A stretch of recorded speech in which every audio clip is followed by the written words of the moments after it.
यीशु नाम मिला, यीशु नाम मिला, मेरा जीवन संवर गया, मेरा जीवन संवर गया। हो यीशु नाम मिला, यीशु नाम मिला, मेरा जीवन संवर गया, मेरा जीवन संवर गया। तूने लहू के कतरों को मेरे लिए बहा दिया, तूने जा बदन देकर यीशु मुझे बचा लिया, मुझे तू मिला, यीशु तू मिला, मेरा जीवन संवर गया, मेरा जीवन संवर गया।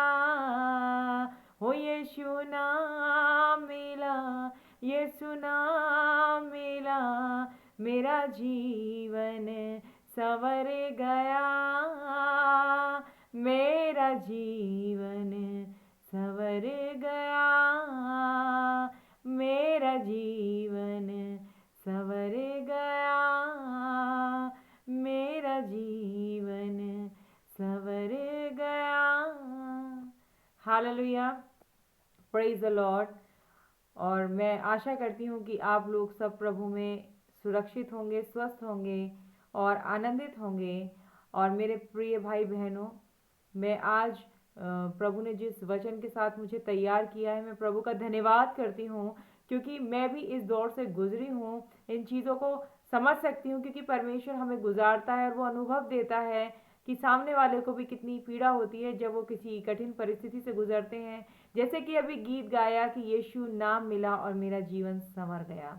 वास्तव में जब यीशु मसीह हमारे जीवन में आते हैं तो हमारे जीवन जो खंडर के समान होता है वो एक अदन की बाटिका के समान बन जाता है, जहाँ हर प्रकार के आनंद, सुख और सुंदरता हमारे जीवन में, जो कुरूपता आ जाती है, निराशा आ जाती है। कुरूपता का मतलब चेहरे से ही नहीं, बल्कि शरीर की, जीवन की सारी क्रियाओं में कुरूपता आ जाती है। या शरीर में अगर कोई बीमारी आ गई तो ये भी एक तरीके से कुरूपता आ गई, यानी कि बदसूरती आ गई। क्योंकि मेरे प्रियो, शैतान कभी नहीं चाहता कि हमारा जीवन खूबसूरत बने। वो हमेशा चाहता है कि हमारी आशीषों को हमसे चुराए। और एक बात ये भी है कि हमारा पिता कभी नहीं चाहता इसका ऑपोजिट, कि हम दुखी रहें। वो हमेशा चाहता है कि हम हंसते रहें, हम आनंदित रहें। जैसे राजा दाऊद कहते हैं कि प्रभु में सदा आनंदित रहो, और मैं कहता हूँ फिर आनंदित रहो। लेकिन आज इस वचन के द्वारा जो पवित्र आत्मा ने मुझे जिस बात को बोलने के लिए प्रेरित किया है, वो मेरे प्रिय ये है कि क्या आप में से बहुत से ऐसे लोग हैं जिनका जीवन आज भी ऐसा लगता है कि जंगल के समान आप इधर उधर फिर रहे हैं। जंगल का मतलब ऊंट कटारे जैसे जंगल में होते हैं, परेशानियां होते हैं, ऐसे दौर से आप गुजर रहे हैं और आपको रिलीफ नहीं है, शांति नहीं है, और आप कंटिन्यूसली संघर्ष कर रहे हैं। इवन आप प्रेयर भी कर रहे हैं, लेकिन ऐसा क्या कारण है कि आज भी आपके जीवन में से वो दुख नहीं जा रहे हैं और आप बहुत परेशान हैं? या तो आप गरीबी का सामना कर रहे हैं, या फिर आप बच्चों के अपमान का, आपके बच्चे अपमान कर रहे हैं, या फैमिली में आपका कोई अपमान कर रहा है, या हस्बैंड वाइफ का अपमान कर रहे हैं, या कोई भी पर्सन आपका अपमान कर रहे हैं, और या फिर आप बच्चे की आशीष से वंचित हैं, या फिर आप बेरोजगारी से गुजर रहे हैं। मेरे प्रियो, प्रभु ने तो हमें आशीषों का वारिस ठहराया है। हम अब्राम के अगर जीवन को देखें और नूह के जीवन को देखें, उसके हिसाब से तो हम आशीषों के वारिस हैं। तो हम क्यों अपनी आशीषों को पा नहीं पा रहे हैं? प्रभु ने तो हमें सांप और लूका 10:19 के अनुसार सांप और बिच्छुओं को रौंदने का अधिकार दिया है। तो आज क्यों हम शैतान की चालों को अपने जीवन पर हावी होने देते हैं और हम उनसे लड़ते नहीं हैं? कैसे हार जाते हैं मेरे प्रियो? जबकि परमेश्वर ने तो हमें हर चीज़ पर अधिकार दिया है। परमेश्वर ने तो हमें जीतना सिखाया है, क्योंकि वो जय के उस समय लिए फिरने वाला परमेश्वर है। जैसे ये गीत गाते हैं। अगर आज आप दुखी हैं तो मैं आपको विश्वास दिलाती हूँ, क्योंकि मैंने भी अपने जीवन में परमेश्वर की रोशनी को देखा है, और जीवन में हर एक फील्ड में परमेश्वर के प्रकाश को देखा है कि अगर हम हस्बैंड वाइफ है तो हमारे रिलेशन में भी परमेश्वर की ज्योति है, परमेश्वर का प्रकाश है, यानी कि वहाँ परमेश्वर है। अगर हमारे बच्चे हैं तो वो उनके और हमारे रिलेशन में भी परमेश्वर की उपस्थिति है। और मेरे प्रियो, जैसे कि वचन बताता है कि तेरे निकट तो आनंद की भरपूरी है, जहाँ परमेश्वर है वहाँ आनंद की भरपूरी है, और तेरे दाहिने हाथ में सुख सर्वदा बना रहता है। टूट कर बिखरने न देगा तुझे यीशु मसीह का प्यार, टूट कर बिखरने न देगा तुझे यीशु मसीह का प्यार, जिसने अकेला न छोड़ा मुझे, कैसा अनोखा प्यार, माँ की तरह मुझे थामेगा वो, हाँ माँ की तरह तुझे थामेगा वो, गिरने न देगा तुझे, अपनी आँखों के आंसू को पोंछेगा वो, बाहों में लेगा तुझे, मेरी निर्बलता में तेरी सामर्थ, कैसा अनोखा प्यार, टूट कर बिखरने न देगा मुझे यीशु मसीह का प्यार। हालेलुया। मेरे प्रियो, वचन बताता है कि अगर आप टूटते हैं तो परमेश्वर आपको बिखरने नहीं देगा, क्योंकि परमेश्वर ने कहा है कि मैं तुम्हारे साथ हूँ, और जो उसकी वाचा है वो सत्य है। परमेश्वर अपनी प्रोमिसेस पे खरे उतरे हैं, लेकिन हमें भी अब खरा उतरने की ज़रूरत है। और जैसे हम बात कर रहे थे कि आज इतना सब कुछ होकर, जबकि प्रभु ने हमें दिखा दिया क्यों हमारे जीवन में ऐसी परेशानियां हैं। इवन मैंने कुछ करीबी लोगों को देखा है, और उनके दुख को देखकर मैं इतनी दुखी हुई हूँ, या आत्मा ने मुझे वो दुख दिया है।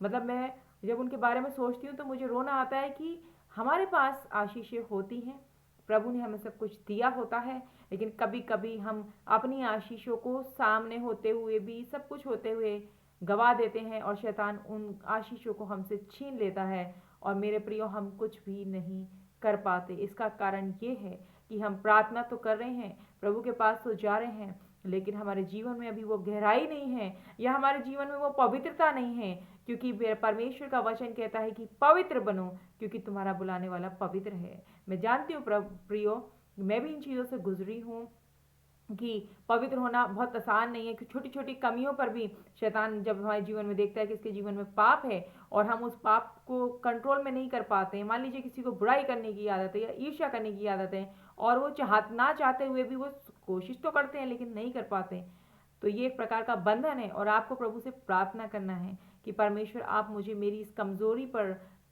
सामर्थ दीजिए, ताकि मैं इसे छोड़ सकूं, ताकि मैं आपका आशीषों का मूल वारिस ठहरूं।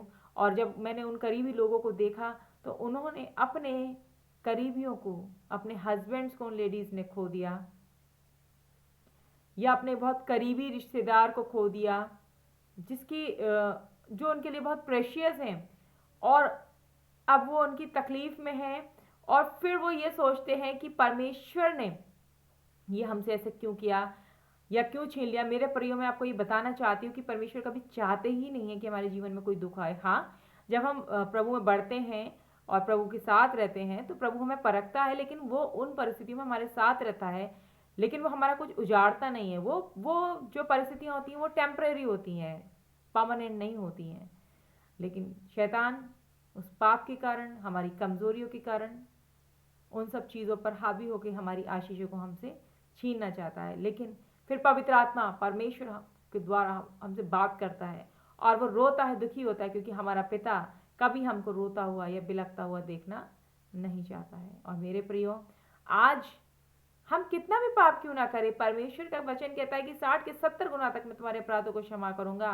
तुम्हारे पाप लाल या रगबानी रंग के भी हों तो अभी हिम के समान उजले, उनके समान श्वेत हो जाएंगे।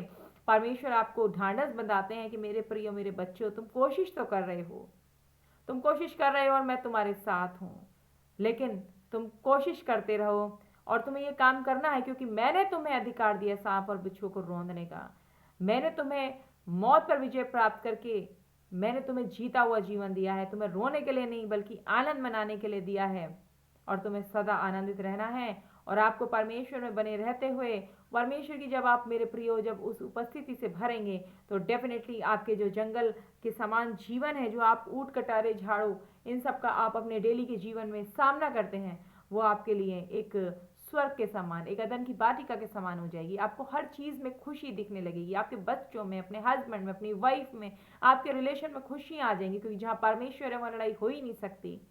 जहाँ परमेश्वर है वहाँ आनंद है, जहाँ परमेश्वर है वहाँ वहाँ कमजोरियाँ नहीं है, वो वहाँ बीमारियाँ नहीं है, क्योंकि परमेश्वर ने हमें इन सब चीज़ों पर विजय को दिया। और आज जो वचन प्रभु ने मुझे दिया वो ये है, यशायाह की पुस्तक और उसका चैप्टर 51, 51 चैप्टर और उसकी तीसरी आयत को हम देखेंगे। Book of Isaiah chapter 51 and verse 3। यहोवा ने सिय्योन को शांति दी और उसने उसके सब खंडरों को शांति दी है। हाँ मेरे प्रियो, अगर हम आज कहते हैं कि हमारा जीवन एक खंडर के समान है, मतलब कोई कुछ सजावट नहीं है, बिल्कुल उजड़ा हुआ है, लेकिन परमेश्वर का वचन बताता है कि बंजर भूमि पर अन्न उपजाने वाला परमेश्वर है, शोक को आनंद में बदलने वाला परमेश्वर है, विलाप को नित्य में बदलने वाला परमेश्वर है, लाल समुद्र को दो भाग करने वाला परमेश्वर है। उनके लिए कुछ भी असंभव नहीं है। और परमेश्वर कहते हैं कि मेरे प्रिय मेरे बच्चों, आज मैं तुम्हारे खंडरों जैसे जीवनों को अदन की वाटिका के समान बना दूंगा, शांति से भर दूंगा, और वह उसके जंगल को अदन के समान और उसके निर्जल देशों को यहोवा की वाटिका के समान, यानी ब्यूटीफुल गार्डन होगा, जहाँ पे बहुत खूबसूरती होगी, जहाँ भी आप निहारेंगे, यानी कि अपनी ज़िंदगी के किसी भी फील्ड में आप, घर से लेकर जॉब से लेकर कहीं भी रिलेटिव्स तक, मतलब कहीं भी जिस फील्ड में आप निहारेंगे वहाँ आपको खूबसूरती ही खूबसूरती दिखाई देगी और आपका हृदय आनंदित होगा। इसलिए आपको निराश होने की ज़रूरत नहीं है, क्योंकि आज भी आपका पिता आपके साथ हैं। आज भी वो आपके आंसुओं को पोंछने के लिए तैयार है। आज भी अगर आप रोते हैं तो वो आपके लिए रोता है। आज भी अगर आप परेशान हैं तो वो आपके लिए परेशान है। और बस वो ये कहता है कि मेरे बच्चों, तुम मेरे पास आओ और मैं तुम्हें शांति और आराम दूंगा। तुम मुझसे दूर मत जाओ, मैं तुम्हें अपने पास बुलाता हूँ, लेकिन तुम अपनी परेशानी में इतने उलझ जाते हो कि तुम मेरे पास नहीं आते हो। और आगे इस वचन में कहते हैं, उसमें हर्ष और आनंद और धन्यवाद और भजन गाने का शब्द सुनाई पड़ेगा, यानी कि वहाँ कोई दुख नहीं होगा, कोई प्रॉब्लम नहीं होगी। और अगर आप किसी चीज़ से गुजरते भी हैं मेरे प्रियो, तो परमेश्वर आपके साथ है। आपके अंदर एक विश्वास रहेगा कि मेरा प्रभु मेरे साथ है और मेरा कुछ भी नहीं बिगड़ सकता है ना। तो आपको निराश होने की ज़रूरत बिल्कुल भी नहीं है। आंधियाँ बन के आए जिंदगी के फिकर, तेरा रचने वाला तुझ पर रखता है अपनी नजर। गिन गिन के स्तुति करो बेशुमार तेरे दानों के लिए, अब तक तूने संभाला मुझे अपनी बाहों में लिए हुए, अब तक तूने संभाला मुझे अपनी बाहों में लिए हुए। हालेलुया। और मैं प्रियो आपके लिए एक छोटी सी प्रार्थना करना चाहूँगी और विश्वास करती हूँ कि इस प्रार्थना के द्वारा आपके जीवन में शांति, आशीषें और परमेश्वर की उपस्थिति आए। अब आइए अपनी आंखों को बंद करें और परमेश्वर से हम प्रार्थना करेंगे। Hallelujah. Thank you Jesus, thank you Lord, thank you father. हम आपका धन्यवाद करते हैं पिता कि आप शांति के राजकुमार हैं पिता, और आपके बच्चों को आपके चरणों में लाते हैं कि प्रभु ये पता नहीं जीवन के कैसे कैसे फील्ड में संघर्ष कर रहे हैं, कोई परिवार में, कोई नौकरी के लिए, कोई किसी बीमारी के लिए, कोई किसी चीज़ के लिए, लेकिन पिता आपके लिए कुछ भी असंभव नहीं। आप अपने बच्चों को दुखी देखते हैं तो आप दुखी होते हैं। और आज प्रभु आपके इन बच्चों को आपके हाथों में सौंपती हूँ, जिस भी परिस्थिति का सामना कर रहे हैं परमेश्वर, आप प्रभु बाहर निकालिए और दिखा दीजिए कि आप ना छोड़ने और ना त्यागने वाले परमेश्वर हैं। और प्रभु इनके जीवनों में बड़ी गवाही बने और ये निराशा दूर हो और ये प्रभु आपके विश्वास में और मजबूत हो और दूसरों को भी आपके प्रकार से प्रकाशित करने वाले बने। In the name of Lord Jesus इनके जीवन में शांति, आशीष और चंगाई आने पाए। और इनकी जो भी फाइनेंशियल कंडीशन है, अगर वो कमज़ोर है, तो आप इन्हें शक्तिशाली, सशक्त बनाने जा रहे हैं। अपने नाम में हम विश्वास करते हैं, यीशु के नाम में होकर मांगते हैं, आमीन। Praise the Lord. और प्रभु, मैं विश्वास करती हूँ कि आपके जीवन में इस वचन के द्वारा अगर आप विश्वास करते हैं तो डेफिनेटली आप एक बड़ी गवाही को लेकर आ रहे हैं। यीशु के नाम में प्रभु आपको बहुत ऐसे आशीष दे। Praise the Lord. God bless you.